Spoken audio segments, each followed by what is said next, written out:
Doctor જ્યોતિ પંડ્યા બાદ વડોદરાના વધુ એક મહિલા કાર્યકર જાહેરમાં આવ્યા અને પક્ષના હોદ્દેદાર સામે આક્રોશ વ્યક્ત કર્યો હતો। વડોદરા ભાજપામાં સાંસદને ત્રીજી ટર્મમાં રિપીટ કર્યા બાદ પૂર્વ મેયર ડોક્ટર જ્યોતિ પંડ્યાએ જાહેરમાં કરેલા વિરોધ બાદ ભાજપ સાથે લાંબા સમયથી જોડાયેલા અને વાગોડા તાલુકાના પ્રભારી તરીકે એક સપ્તાહમાં જ હોદ્દો છીનવી લેતા ભારતીબેન મીડિયા સામે આવેલા ભારતીબેને કહ્યું કે હું બરોડા સેન્ટ્રલ બેંકનો વહીવટ કરતી હોવાનો આક્ષેપ સહકારી આગેવાનો દ્વારા કરવામાં આવ્યો હતો અને પ્રદેશ પ્રમુખ સીધી વાત પહોંચી હતી। જિલ્લા ભાજપ પ્રમુખ સતીશ નિસાડિયાએ પણ તેમાં ભૂમિકા ભજવી હતી। મારે કોઈ હોદ્દો જોઈતો નથી, પરંતુ એક મહિલા તરીકે મારી ઇજ્જત ઉછાળી તેનું મને દુઃખ છે। તેમણે એમ પણ કહ્યું કે હું સેન્ટ્રલ બેંકનો વહીવટ બદલાયો તેમાં ભરતી કૌભાંડમાં સામેલ છે અને તેની તપાસ થવી જોઈએ। હું બેંકની ખાતેદાર છું, લોન ધારક છું, એટલે બેંકમાં જતી હોઉં છું। શિક્ષિત પરિવારની હોવા છતાં મને બદનામ કરવામાં આવી તેનું દુઃખ છે।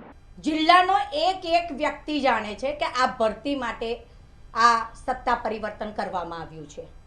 કેટલા રૂપિયા લઈને ભરતી કરવામાં આવી એ તમે જિલ્લાના માણસોને પૂછો।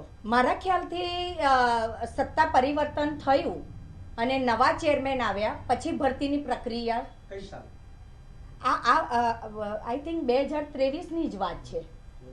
કેટલા માણસોની ભરતી કરવામાં આવી એ મને હું અંદર કોઈ ડિરેક્ટર નહોતી કે હું ત્યાં અંદર કામ નહોતી કરતી, સો મને એટલો એક્ઝેક્ટ આંકડો મારી પાસે નથી કે હું તમને આપી શકું કે પરફેક્ટ આટલા માણસો। એ તો તમને ત્યાંથી મળી જશે કે કેટલા માણસોની ભરતી થઈ।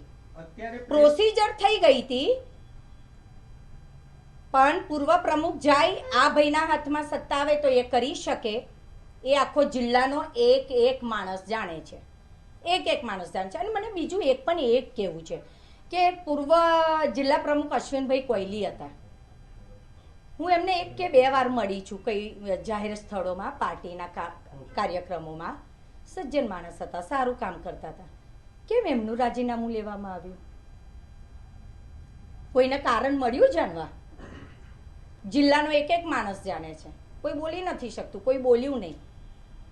એમનું રાજીનામું કેમ લેવામાં આવ્યું અને એવી વ્યક્તિને કેમ આપવામાં આવ્યું કે જેને હંમેશા પાર્ટી વિરુદ્ધ કામ કર્યા હતા?